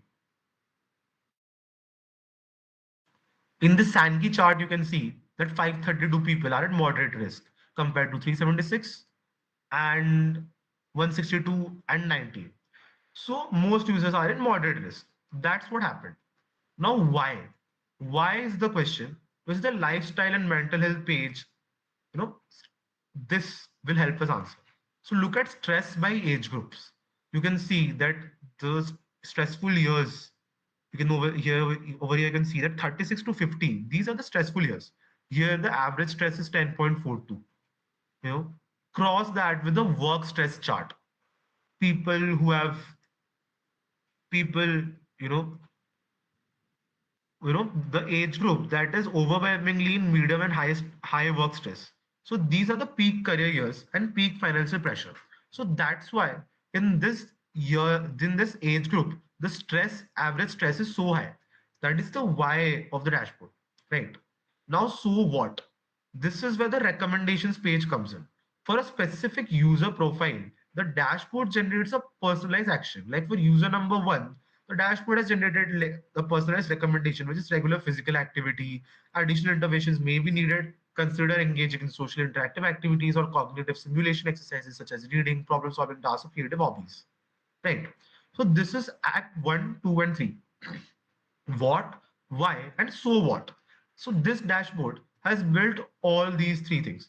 That's why it works as a story and not just a collection of random charts. Right. So this is very important. Does anyone have any doubts about the fact on how we should be storytelling our dashboard and what the important things are there in our dashboard? Like, what are the three important questions our dashboard should answer? What, why, and so what? What happened, you told me. Why it happened, we figured out by looking a little bit deeper in the dashboard. But so what? What will I do with this data? That is also a very important question that needs to be answered in our dashboard. Okay, so I think with that, we are pretty much done with our bootcamp.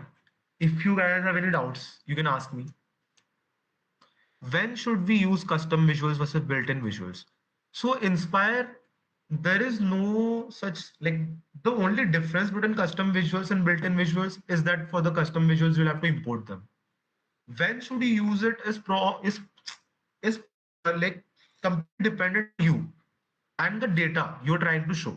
If I want to show the average, like if I want to show the stock price movement, I'll use a line chart, which is a built-in visual.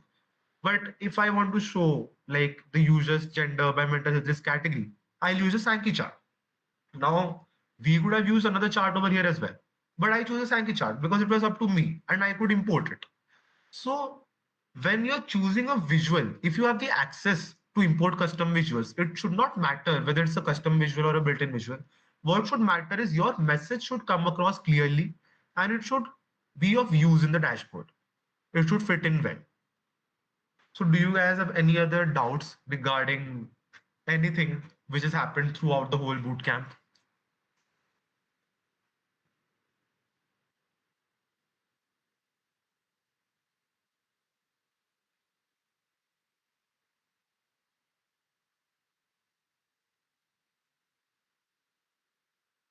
Okay, guys, if you have any other doubts, you can tell me. Or if you just want, okay, how many of you have simultaneously side by side built a dashboard?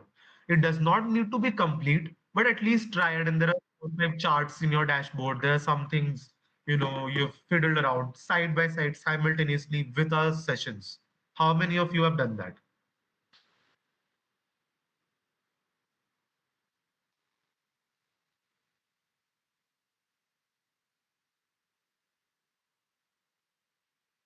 Okay, Simran has done that really good. Spriti has done that really good.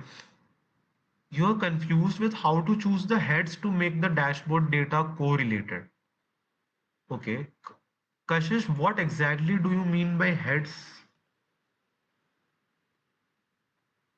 You could tell me. So Yash, to submit the dashboard, we'll soon be floating a link here in the live chat and we'll post that link in community also. See, if by heads you mean the data metrics or to, the measures and all, it is very simple. See, for a dashboard to be effective, there are two things that you need to figure out. First of all, whom are you making the dashboard for? Who is the audience whom you want to address? The stakeholders of your dashboard, right? Like I had made a dashboard on Himalayan expeditions. So for me, the stakeholder of the dashboard were the mountaineers who will want to go who will want to launch expeditions in Himalaya, the aspiring mountaineers, the people who will want to climb the mountain. So I made my dashboard keeping in mind that I want to help these people. I want to give them some data, help them make their decisions easier. That is the purpose of a dashboard. We want to use visuals so that the numbers are translated in such a way that it makes decision making easier and it helps us make decisions. So when you're thinking about which headers to use, try and keep in priority what message do you want to see, what insight do you want to derive, or what decision do you want to make. If you want to make a decision, say a marketing spend, you want to make a decision regarding should I spend my money marketing through YouTube or should I spend my money marketing through Facebook. So take your marketing spend, take the return you're getting, correlate both of them, have two filters, one for YouTube, one for Facebook, see or have a bar chart for Facebook and YouTube, see which one is higher, and then use that as a decision making process. Okay, guys. So the deadline for submission of the dashboard is going to be end of day of 5th of May, which is basically tomorrow. So you guys have today's night and tomorrow's whole day to be able to make the dashboard. We're not expecting a very fancy dashboard like the one we have displayed over here. We know you guys are beginners are doing it for the first time. All we expect is some sincerity from you guys that you have done it simultaneously, side by side with us, because that acts as the proof that you have attended our sessions and actually learned what we have, been teaching over here. You've prepared a dashboard, but the categorical data I chose aren't highly correlated. Is that acceptable? Yes, that's absolutely fine, Simran. It's not necessary for everything to be correlated. Sometimes there are no insights. Sometimes you're thinking, okay, we'll find some, something gold over here, but there's just no gold. You keep digging and you find that, okay, it's a dead one. And it's absolutely fine. No, it's not necessary that there's a high correlation every time.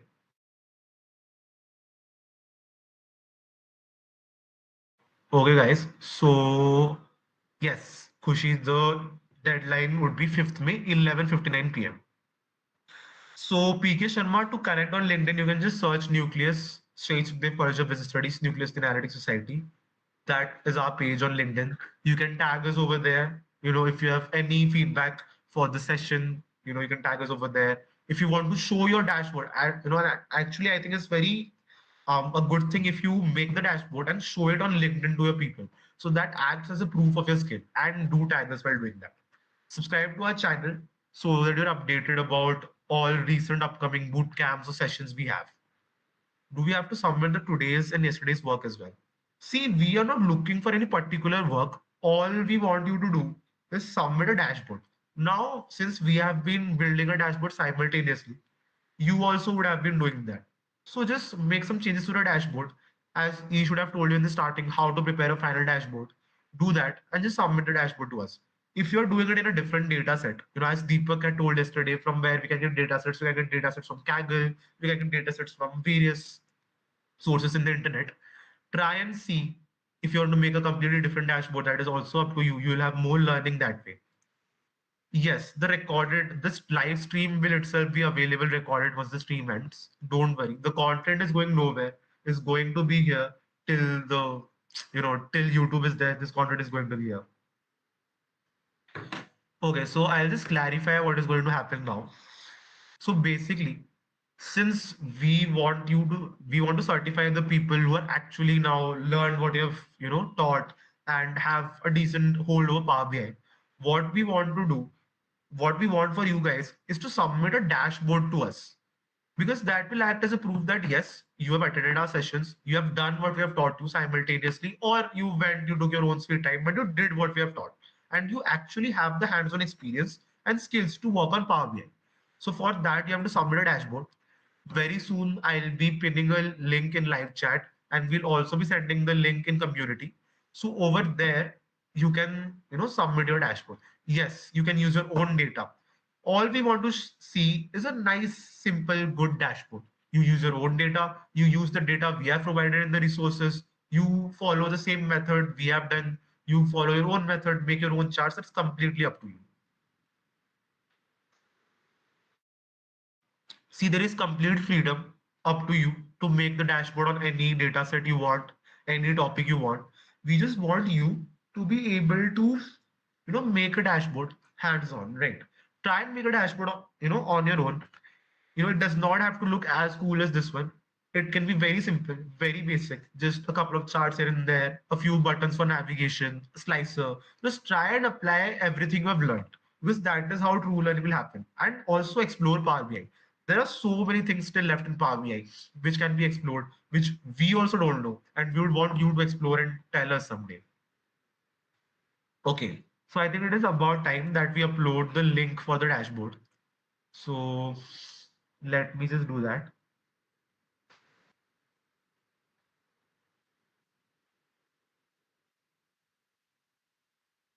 Let me just do that.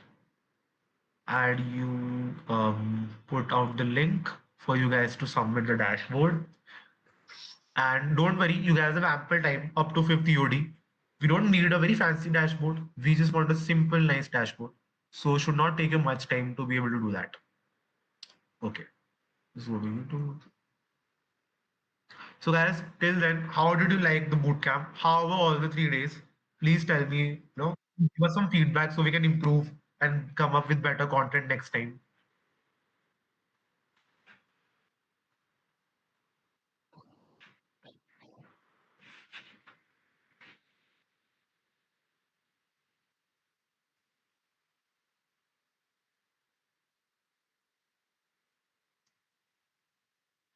Okay, so the form link has now been pinned in live chat, I hope.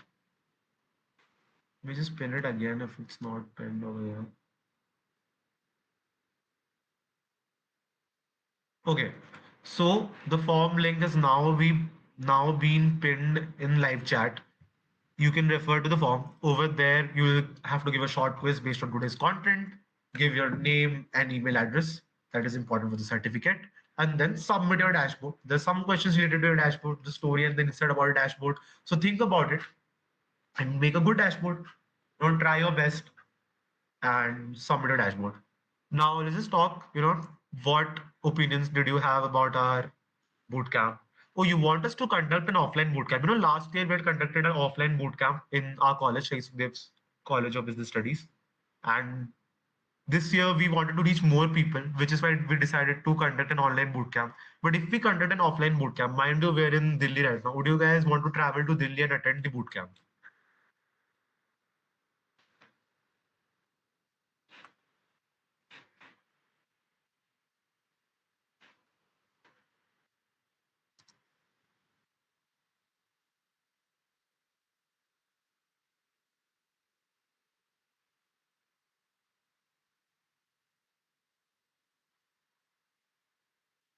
Okay, nice. Okay. Okay, that's cool. Like, okay, keep an eye out on our community on YouTube, you know. And we also have Instagram pages. You can follow Nucleus's Instagram page. Over there, also we keep putting out updates about our boot camps and sessions we are taking for people. SQL and basic Python sessions. Those are something which is in the pipeline.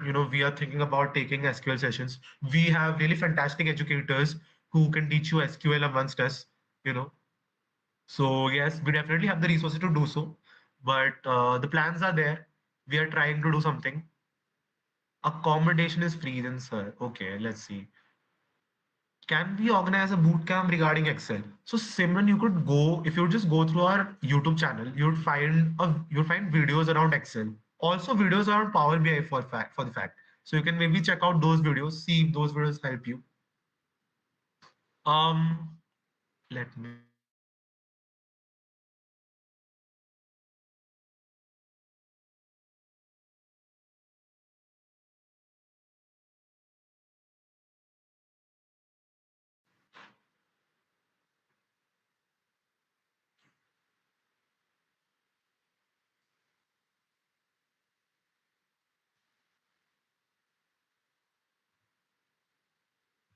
So, are you guys having any trouble accessing the link for the submission, or is it fine?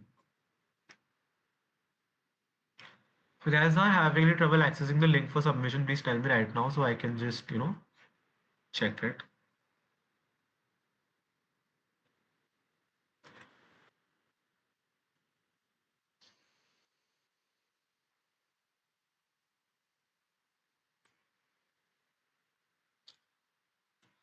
Please submit your dashboard. Now that way we can figure out the certification part. Yes, the link is all right, Tashveen Kaur. In the section 3, you will have the section where you can upload your dashboard with your title and a few stories about your dashboard. So I think that's enough for today, guys. And okay, somebody is asking about the analytics conclave.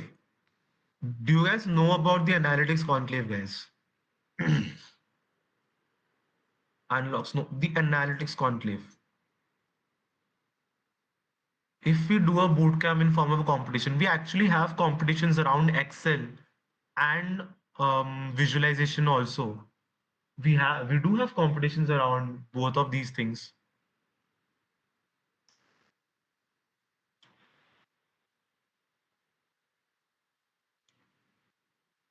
So the form will be open till EOD tomorrow for you guys to, for you guys to be able to submit the dashboard. In case if anyone of you was asking about the analytics conclave, it is the annual event we host where we have two competitions. One is Epsilon, one is Zeta. Zeta is a simulation where you use Excel to solve very fun problems, right? So I don't know, just check out Unstop. You will find Zeta's competitions. We have been hosting Zeta since a while now. Epsilon is the visualization competition. It's like Epsilon. Oh, no, it's not the visualization competition. Epsilon is it's a analytical case study competition. So we give you a data set. We want you to analyze the data set and try and, come up with solutions. The link will not disappear, but we will stop accepting responses after 5th May EOD. So make sure. See, we are not expecting a very fancy dashboard from you. Just give 2 or 3 hours to it and you will be good to go. You will have a good enough dashboard. Right. Also for SQL and Python. If there's a good enough demand for SQL and Python, we can have sessions about that as well. We have a really passionate educator, for SQL. I myself want to learn SQL. I'm not well versed with it, but we have people in our society who are good with it who will teach you. Last date of submission, guys, it's 5th of May, EOD. Let me just type it in the chat.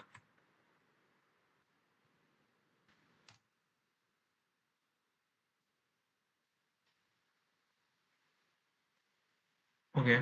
Also, guys, anything else you guys want us to do? Maybe sessions on Excel, maybe sessions on Tableau, sessions on Alteryx if you know about it, SQL, Python. Okay. No, online is better. Interesting. Oh, interesting.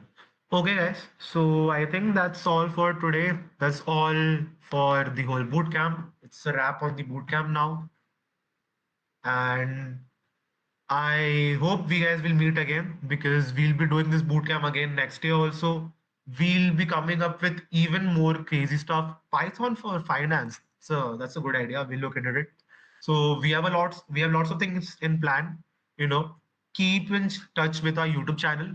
Follow our Instagram if you can. You'll find updates regarding to all other things we're doing over there. Obviously, keep an eye on our Unstop as well. Just keep an eye on our socials, and you will be, you know, you will be knowing about what we're doing next. And we're going to do some really fun and interesting things next. So that's about it. And thank you guys so much for attending our RBI bootcamp. We genuinely had not expected such a high turnout, but you guys have been amazing. Thank you for showing up, especially the people who have showed up in all 3 days. I hope we were able to deliver something of value and you're going away with some knowledge and fun. Thank you so much. And with that, we wrap